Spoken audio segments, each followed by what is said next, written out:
성탄의 계절은 위로의 계절입니다.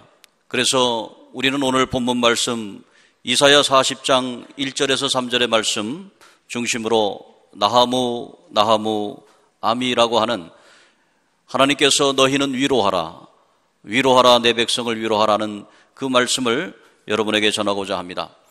나하무라고 하는 뜻은 너희는 위로하라는 뜻입니다. 그리고 나하무 아미라고 하는 뜻은 내 백성을 위로하라는 뜻입니다. 그 말씀은 오늘 이사야 40장 1절에 말씀하고 있습니다. 하나님께서 이르시되 너희는 위로하라 내 백성을 위로하라, 이 말씀을 합니다. 오늘 이 말씀을 여러분에게 드리는 것은 성탄의 계절에 하나님께서 우리에게 명령하시는 것이기 때문입니다. 오늘 우리는 성탄의 계절에 대강절, 하나님의 아들 예수 그리스도를 강림을 그리고 임재함을 성탄의 계절에 준비하는 그때를 맞이하고 있습니다. 이때에 우리는 하나님의 명령대로 위로의 사명을 가졌다고 하는 것입니다. 오늘 본문 2절의 말씀에 보면은 외치라 말씀하고 있습니다. 노역의 때는 끝났다. 죄악이 사함을 받았다. 오늘 인생은 죄 가운데 살았고 그리고 우리의 노역의 때는 끝났다고 주님은 말씀하고 있습니다. 예수 그리스도의 십자가의 보혈의 피로써 하나님의 아들 예수 그리스도께서 우리 죄를 담당하셨기 때문에 이제 우리는 노역의 때도 끝났고 죄악도 사함을 받았다고 하는 것입니다. 오늘 사랑하는 성도 여러분, 여러분의 죄는 예수 그리스도의 속죄함을 통해서 사함받음을 믿으시기를 바랍니다. 이 사함의 기쁨, 그것을 오늘 본문 3절에 보니까 외치는 자의 소리가 너희는 광야에서 여호와의 길을 예비하라 말씀하고 있습니다. 그리고 하나님 대로를 평탄하게 하라. 하나님의 대로는 시온대로입니다. 시온성으로 가는 하나님의 나라로 가는 큰 길이 열리게 된다고 하는 것입니다. 여러분, 죄악의 사함을 받았고 이제 노역도 끝났고 이제 우리에게 남은 것은 큰 길, 시온의 대로를 통해서 예수의 빛이 우리에게 오는 것, 그것을 받아들이는 일만 남은 것입니다. 이제 대강절을 맞이해서 2주째 하나님 앞에 예배드리고 있습니다. 다음 주면은 15일 후에 성탄절입니다. 하나님의 아들 예수 그리스도께서 빛으로 오신 성탄의 계절에 여러분 심령에 하나님의 빛, 예수의 빛이 가득 넘치기를 주의 이름으로 축복합니다. 그러려면 우리는 어떻게 해야 됩니까? 마태복음 3장 1절에서 3절에 보면은 세례 요한에 대해서 말씀합니다. 세례 요한은 외치는 자의 소리라 말씀하고 있습니다. 오늘 이사야 말씀, 그 이사야의 말씀은 바로 이사야서 40장 1절에 3절의 말씀입니다. 외치는 자의 소리가 외칩니다. 너희는 주의 길을 준비하라. 그가 오실 길을 곧게 하라 말씀하고 있습니다. 여러분, 예수님이 오시는데 예수님께서 우리 나라에 오시고 우리의 가정에 오시고 작지만 우리의 심령에 오시는 그날 우리는 예수님이 오실 수 있도록 넓은 길을, 시온의 길을 예비해야 됩니다. 그 넓은 길은 무엇입니까? 그 넓은 길은 바로 우리에게 주는 위로할 수 있는, 나만 위로받아야지, 나도 슬픈데, 나도 고통받는데, 나 중심의 신앙생활이 아니고 이제 12월 달에 성탄의 계절에는 대강절 맞이해서 예수님의 임재를 맞이하면서 우리는 마음을 넓게 하고 넓은 길을 우리 마음에 준비해서 넉넉한 마음으로 예수의 성탄을 우리가 준비하시기를 주의 이름으로 축복합니다. 성경에 보면은 위로하는 하나님의 사역에 대해서 볼 수 있습니다.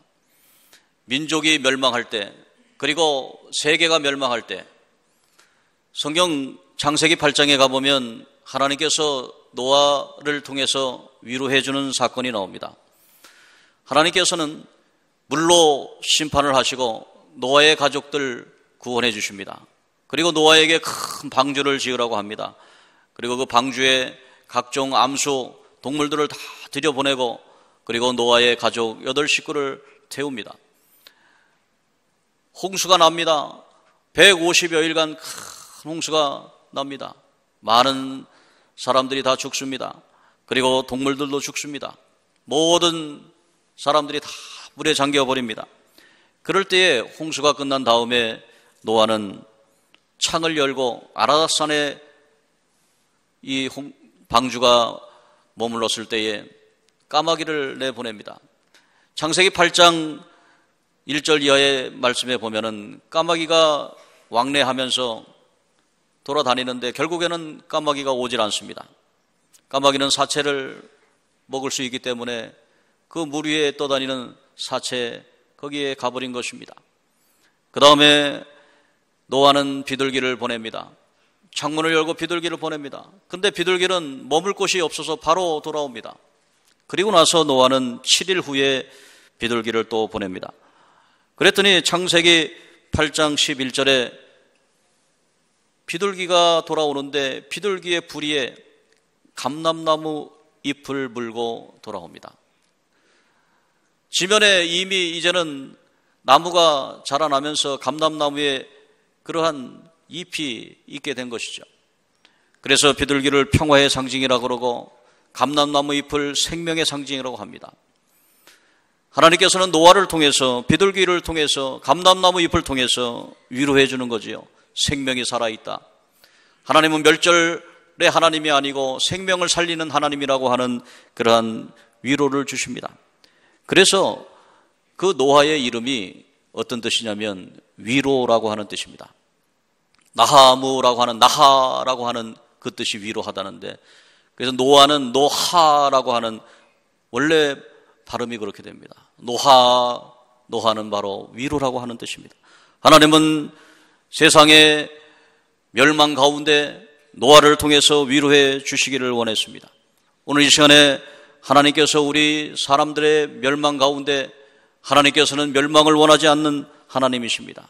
하나님은 멸망 가운데 생명을 주시고 회복을 주시고 하나님께서는 평화를 주시는 하나님이심을 우리는 알아야 됩니다. 그래서 우리는 성탄의 계절에 특별히 해야 할 일이 있습니다. 그 특별히 해야 할 일은 뭐냐면 평화의 하나님을 전하는 것입니다. 두 번째 보면은 성경에 나훔이라고 하는 선지자가 나옵니다. 이 나훔은 아수르 제국의 멸망을 예언한 선지자였습니다. 아수르 제국은 산헤립이 BC 700년경에 니느웨 성을 거기에 아수르 제국의 수도로 삼습니다. 그런데 그 니느웨 성에 너무나 악이 만연하니까 하나님께서 요나 선지자를 보냅니다. 요나 선지자를 보내가지고 그들에게 회개를 촉구합니다. 그럴 때 그 니느웨 성의 왕을 비롯해서 다 죄를 뒤집어쓰고 회개합니다. 근데 그 회개도 잠깐이었습니다. 더 악을 행하게 됩니다. 그럴 때 나훔 선지자를 통해서 하나님께서 예언하십니다. 니느웨 성이 멸망할 것이다. 니느웨 성이 멸망하는 것, 아수르가 멸망하는 것이 어떤 일입니까? 여러분, 아수르라고 하는 그 대제국은 이스라엘뿐만 아니라 고대 근동 지역의 약소국을 침범해가지고 그들의 모든 것을 빼앗아가는 그러한 강탈하는 국가였습니다. 이스라엘 백성들도 이 아수르에 의해서 주전 722년에 북이스라엘이 멸망했습니다. 그리고 이제 남유다까지 멸망의 위기 속에 있는 것입니다. 그때 하나님께서는 나훔 선지자를 통해서 예언의 말씀을 합니다. 나훔 선지자가 저 니느웨 성이 무너질 것이다 라고 예언합니다. 니느웨 성은 BC 612년에 멸망하게 됩니다. 아수르라고 하는 대제국이 멸망해버리는 것입니다. 오늘 이것은 바로 하나님께서 우리에게 주시는 위로의 메시지인 겁니다. 나훔이라고 하는 것도 바로 위로라고 하는 뜻입니다. 노하라고 하는, 니은하고 히읗이 들어가면 위로라고 하는 것이에요. 나훔 할 때도 니은하고 히읗이 들어가요. 그래서 위로의 선지자 나훔은 그 강대국이었던 아수르의 멸망, 수도 니느웨의 멸망을 예언했고 하나님께서 살아계시다는 것을 보여주었습니다. 하나님께서 나훔 선지자를 통해서 그렇게 말씀하신 그 예언의 말씀이 오늘 우리에게 임하여서 오늘 사랑하는 성도 여러분, 우리 대한민국이 미국과도 같은 강대국이 될 그날이 있을 줄로 믿습니다. 하나님께서는 우리 민족에게 커다란 꿈과 희망을 주고 있습니다. 세계 위에서. 근데 하나님께서 우리 민족을 크게 쓰이는 이유는 뭐냐면 우리는 당해봤거든요. 우리는 전쟁을 겪어봤거든요. 우리는 실패했거든요. 우리는 고통당해봤거든요. 그래서 절대로 약소국을 침범하지 않습니다. 하나님이 우리 민족에게 힘과 능력을 주시면 위로할 것입니다. 제가 탄자니아의 월드비전 우리 금천주의 대표로서 함께 모니터링을 갔습니다. 그곳에 가서 차를 타고 많은 그 종족들, 그분들에게 복음도 전하고, 그곳에 가서 정말 산속에 사는 사람들이 있어요. 뭐 귀에다가 이렇게 귀걸이 달고 뭐 이런데 막 팔찌 끼고 이런 분들이죠. 그런 분들이 산에서만 살다가 근데 아이들 교육하기가 힘든 거예요. 그래서 그 산속까지, 그 킬리만자로 공항에서 5시간 들어가는 그 깊은 산속까지 들어가면 거기에 학교를 져주는 거예요. 학교가 있어야 정부에서 선생님을 파송합니다. 그래서 우리가 여러분들 우리가 사순절 때 동전 모으잖아요. 동전 모아서 이 지역의 어린이집 그리고 우리 교회들 연합해가지고 동전 모으면 수천만 원이 나오잖아요. 우리가 조금 했지만 그게 수천만 원이 되는 거예요. 그럼 가가지고 학교를 져준단 말이에요. 학교를 져주면 선생님을 파송합니다. 그럼 선생님이 먹고 잘 그 집 하나 이렇게 해주고, 그 옆에 건물 해주고, 그리고 화장실 해주고, 그러면 그 부모들이 산속에서 다 아이들 데려다가 거기다가 맡겨주고, 그리고 아이들도 거기서 먹을 것을 해주고, 그게 살아가는 거죠. 그런데 그곳에 가면은 탄자니아에 국립공원이 있는데요. 거기에 응골롱고라고 하는 큰 40km 정도 되는 큰 분화구가 있습니다. 그 분화구 산 위로 올라가면은 그 분화구가 있는데 거기에 동물들이 사는데 사자가 잠을 자고 있어요. 점심때입니다. 나른한 그 환경입니다. 그리고 그 옆에는 조랑말들, 얼룩말들이 풀을 뜯고 있어요. 저쪽에 가니까 깜짝 놀랐어요. 붉은 천으로 휘둘른 키 큰 흑인 남자 한 명이 막대기 들고 지팡이 들고 소를 치는 거예요.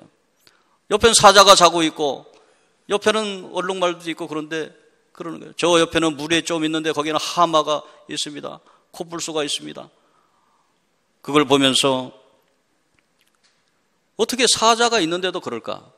그런데 알고 봤더니 사자라고 하는 동물은 참으로 신사적이어서 이 사자는 자기 먹을 시간대만 먹는다는 거예요. 시간을 정확히 잡아가지고 자기가 배가 고픈 그 시간대에 식사 시간이 되면은 사냥을 해가지고 얼룩말 하나 잡아가지고 자기 배만 채우면 끝난다는 겁니다. 그러면 그것을 놔두면 다른 동물들이 와서 새까지 와서 다 그걸 식사를 하는 거죠. 그러니까 사자가 한 번 식사하고 잠 자면은 평안해지는 겁니다. 평온해지고. 근데 우리는 어떻습니까? 우리 인생은 동물들도 자기 먹을 것을 채우고 배가 채워졌으면 평온하게 그렇게 하고 남은 것은 다른 사람이 먹을 수 있도록 그렇게 하는데도 불구하고 우리 인간은 어떻습니까? 우리 인간은 배가 부르면 부를수록 더 고민이 많습니다. 배가 부르면 부를수록 더 욕망이 커집니다. 가지면 가질수록 더 많이 가지려고 그렇게 합니다. 제가 이렇게 보면은 여러 가지 많은 그런 고민들이 있어요. 그 여기에 공산주의자들의 잘못이 여기 있는 겁니다. 마르크스 레닌주의자들이 배만 부르고 그렇게 살면 모두가 평등하게 잘 먹고 잘 살게 되면 아무 문제가 없을 거라고 그런 유토피아 이론을 내었습니다. 그런데 유토피아는 말 그대로 없다, 토피아, 장소, 어느 곳에도 없다. 유토피아는 나온대요. 오늘 우리가 경제가 성장하고 잘 살게 됐습니다. 그런데 우리에게는 더 깊은 고민이 있는 겁니다. 더 가진 사람은 더 가지려고 합니다. 그리고 여러 가지 더 욕망으로 나가게 됩니다. 욕망이 욕망을 채우지 못한다는 사실을 우리는 깨닫지 못하고 있습니다. 제가 이번 주에 세미나가 많이 있어서 제가 전에 근무했던 대학교에서 초청이 와서 요즘 일하는 목회자들이 많이 생기니까 일하는 목회자들 어떻게 하면 좋겠습니까? 선교학적으로 말을 해달라고 그래서 일터 신학에 대해서 그리고 선교적 교회론에 대해서 강의를 했습니다. 오늘은 사람들이 교회로 모이는 교회가 있지만 그러나 파송하는 교회, 요즘 얼마나 많은 교회가 힘들어합니까? 사람들이 잘 모이지 않습니다. 목회자 생활비도 주지 못합니다. 목회자에 나가서 택시 운전도 하고 대리 운전도 하고 많은 세상에 나가서 심지어 여러 가지 일들을 한다고 그래요. 그런데 그분들 마음속에는 내가 목사인데 나가서 운전하고 그리고 세상에서 이런 일들을 하는데 어떻게 해야 되는가? 좌절감이 있는 겁니다. 그래서 일터신학이라는 게 있습니다. 바울이 말하기를 너희 일하지 싫거든 먹지도 말라. 바울도 천막을 만들면서 그런 사역을 감당했잖아요. 그리고 선교적 교연으로서 하나님의 사역을 잘 감당한다. 운전을 하면서도 하나님의 사역을 하는 것이다. 세상에 나가서 천막을 만들어도 하나님 사역을 하는 것이다. 우리가 하나님 마음을 가지고 영혼 구원의 사랑을 가지고 나가서 하는 것이다 라고 전파했어요. 우리 많은 목회자들이 가슴에 상처가 있어요. 그 상처를 위로해주는 그런 시간을 가졌습니다. 그리고 이렇게 나서는데 엘리베이터에서 전에 같이 근무했고 같이 했던 한 교수님을 만났습니다. 그 교수님은 그 부서의 각 처장급으로 이제 가장 높은 지위에 있는 분이었습니다. 근데 저를 보고서 뒷목을 잡는 거예요. 그래서 교수님 왜 그렇습니까? 그 교수님이 저에게 그럽니다. 교수님, 아니 이제 목사님이시군요. 목사님 기도해 주세요. 제 아주 스트레스가 막 올라옵니다. 목이 막. 오늘 사랑하는 성도 여러분, 하나님께서 지위가 높아지면 높아질수록 더 스트레스가 쌓이고, 제가 볼 때는 한 20년 전에 제가 학교에 근무했을 때보다 더 좋은 학교가 돼 있더라고요. 그런데도 불구하고 더 좋은 대학이 되려고, 더 나은 대학이 되려고, 그러다 보니까 뒷목을 잡고 스트레스를 잡고 있는 거예요. 그것도 알고 보니까 어느 분은 또 하나님 나라 갔다고 그래요. 또 어떤 분은 제가 아는 분들인데 정말로 세상을 살면서 여러 가지 힘들고 고통 가운데 사시는 걸 볼 수가 있어요. 우리의 욕망은 욕망을 채우지 못합니다. 우리가 아무리 발전하고 발전해도 우리에게는 만족이 없습니다. 이것이 바로 자본주의의 문제인 것입니다. 우리가 이 사회 속에서 살아가는 동안에 우리의 삶 가운데 너무도 어렵고 힘든 상황 속에 있어요. 오늘 그러나 하나님께서 우리에게 말씀합니다. 진정한 신앙인은 하나님 안에서 만족을 할 수가 있다. 욕망으로 만족을 채우는 게 아닙니다. 돈으로 채우는 게 아닙니다. 우리가 돈이 없어도, 비록 가진 것이 없어도, 질병으로 고통당해도 하나님께서 우리에게 은혜를 베풀어 주시고 하나님의 위로가 우리에게 임하는 것을 믿으시기를 주의 이름으로 축복합니다.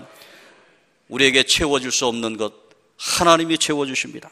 여러분 넓게 여러분 마음을 여십시오. 하나님께서 여러분들과 함께 하십니다. 하나님이 여러분을 위로하십니다. 하나님께서 여러분에게 음성을 내려주십니다. 오늘 이 시간에 여러분들에게 하나님 말씀합니다. 너는 내 사랑하는 자녀다. 내가 지금 고생하는 것은 하나님께서 너에게 주시는 은혜다. 특별히 너를 사랑하기 때문에 너를 고생하게 하는 것이다. 오늘 하나님의 음성을 들으시기를 주의 이름으로 축복합니다. 위로받으시기를 주의 이름으로 축복합니다. 하나님의 화평이 있어야 됩니다. 하나님의 능력이 있어야 됩니다. 하나님의 위로가 있어야 되는 것입니다. 특별히 위로의 사역을 우리가 해야 될 것이에요. 그래서 저 천왕동에 있는 구치소에도 우리가 갑니다. 가서 위로합니다. 하나님의 말씀을 전합니다. 이전 것은 지나갔으니 보라 새 것이 되었도다. 하나님의 말씀을 전합니다. 위로가 필요한 때입니다. 중환자실에 갑니다. 중환자실에 가서 하나님의 말씀을 전합니다. 그리고 병원의 신방을 가서 하나님의 말씀을 전합니다. 그런데 안타까운 것은 우리 교회에 노년의 성도님들이 참 마음이 제가 안타까워요. 가서 기도해드리고 그리고 올 때쯤 되면 손을 놓지를 않는 겁니다. 손을 놓지 않는 겁니다. 요새는 병원에 가기도 힘듭니다. 병원에 다 문이 닫혀가지고요. 제가 이번 1월 달에 일본 선교대회 강사로 가서 우리 일본 선교사님들 만나고 목회자들 만나서 이 얘기를 들어보니까 목사님, 일본은요 병원 신방 못합니다. 이제는 아예 종교 행위 자체를 하지 못해. 잠깐 기도하는 건데요. 기도 자체도 못하게 됩니다. 이 추운 날 같은 경우에는요 바깥에 나가서 그 안에서도 못한다는 거예요. 병원 안에서. 그 바깥에 나가가지고 벤치에 앉아서 해야 된다는 거예요. 아니 그 병자를 데리고 나와서 벤치에서 해야 된다는 거예요. 얼마나 안타까운 현실이 모릅니다. 우리가 일본처럼 돼가고 있는 것 같아요. 지금 가서 병문안도 제대로 못해요. 근데 문제는 우리 교회에 홀로 나오시는 노인 우리 성도들입니다. 홀로 나오시니까 자녀들이 있으면 자녀들이 연락을 해줘야 되는데 자녀들과 연락이 안 돼요. 그래서 이렇게 보다가 저도 이렇게 여러분 설교하면서 보면은 잘 보이시던 분들이 안 나오면 왜 안 나오셨습니까? 그 연락해 보세요. 그러면 병원에 가 계신 거예요. 오늘 사랑하는 성도 여러분, 우리가 이런 때를 살고 있습니다. 오늘 이 시간에 여러분들이 하나님께서 주시는 위로를 우리가 필요한 때입니다. 성탄의 주님을 맞이할 때 우리가 시온의 대로를 열으라고 하는 것은 뭐냐면 우리 마음속에 우리의 마음을 넓게 넓게 여시고 성탄의 주님이 우리에게 와서 위로의 성탄이 될 수 있도록 하나님 앞에 영광 돌리시기를 주의 이름으로 축복합니다. 사회 약자를 돌봐야 되는 것입니다. 하나님께서 우리에게 능력으로 함께 해주시는 것이죠. 특별히 우리가 경찰 선교를 많이 하는데 금천 경찰서가 새로 지어졌어요. 그래서 거기에 새로 의자도 필요하다고 그래서 저희가 지원하고, 그리고 그 안에 강당에서 예배를 드리는데 우리가 가서 예배를 드립니다. 근데 작년에 예배 드리는데 그 경찰서장 분이 설교를 듣고 저도 좀 기도하면 안 되겠습니까? 교회를 다니시지 않는 분인데 옛날에 어렸을 때 다니셨다는 거예요. 그래가지고 기도문을 써가지고 와서 기도합니다. 하나님 앞에 기도합니다. 그리고 간증을 하는 것이에요. 저 외국에서 근무하고 있었는데 요새는 외국에 워킹 홀리데이라고 해가지고 젊은 사람들을 많이 외국으로 부릅니다. 영어도 할 수 있고 돈도 벌 수 있고 그렇다고 합니다. 근데 정작 가보면 영어는 못하고 그냥 닭 키우는 데 가서 닭 키우다가 뭐 어디 가가지고 뭐 하다가 뭐 일만 죽어라고 하지 영어 한마디 쓸 데가 없는 거예요. 그러다가 밤중에 잘못 나왔다가 괴한에게 습격받아가지고 죽기도 하고요. 성추행 당하기도 하고요. 그런 일들을 많이 하는. 근데 이분이 대사관에서 근무하는데 한 청년이 살해당한 겁니다. 근데 그런 일들이 번번이 일어나는데 전화할 때가 가장 힘들다. 전화를 해서 누구에게 알려줄 것인가. 될 수 있는 대로 남자가 전화 받기를 원한다는 거예요. 남자들은 전화 받으면 말이 없습니다. 그것을 가슴으로 받아들이고 한마디 말을 못한다는 거예요. 아드님이 아드님이 죽었습니다. 살해됐습니다. 그 말을 해야 되는데, 근데 그 엄마가 받았을 경우에는 너무너무 힘들다는 거예요. 거의 까무러치거나 그 슬피 우는 그 목소리를 들을 때 자기 마음은 무너진다는 겁니다. 그리고 비행기에서 내려오는데 비행기에 공항에 마주 나가면 딱 보면 안다는 거예요. 수많은 사람이 나오지만 그 가운데 얼굴이 까맣고 까매지고 그리고 수심이 가득한 분들이 있는데 그분들이 바로 그 젊은이의 부모님이라는 거예요. 그 시신을 처리하고 같이 장례 절차를 마치고 그 다음에 배웅하는 그날까지 하는 것이 임무라는 것입니다. 경찰의 임무가 그런 것이라는 거죠. 오늘 사랑하는 성도 여러분, 우리가 그분들에게 가서 복음도 전하고 하나님의 위로도 전하는 것입니다. 오늘 이 시간에 여러분들 하나님의 일을 하는 데 있어서 12월 달, 왜 목사님은 왜 맨날 교도소 가고 경찰 가고 구청 가서 또 하고, 그러나 하나님의 명령입니다. 하나님께서는 나하무 아미라고 내 백성을 위로하라 하십니다. 여러분, 우리가 주님 앞에 제1교회가 하나님 앞에서 위로의 사역을 잘 감당해서 하나님 앞에 영광 돌리는 성탄의 계절 되기를 주의 이름으로 축복합니다.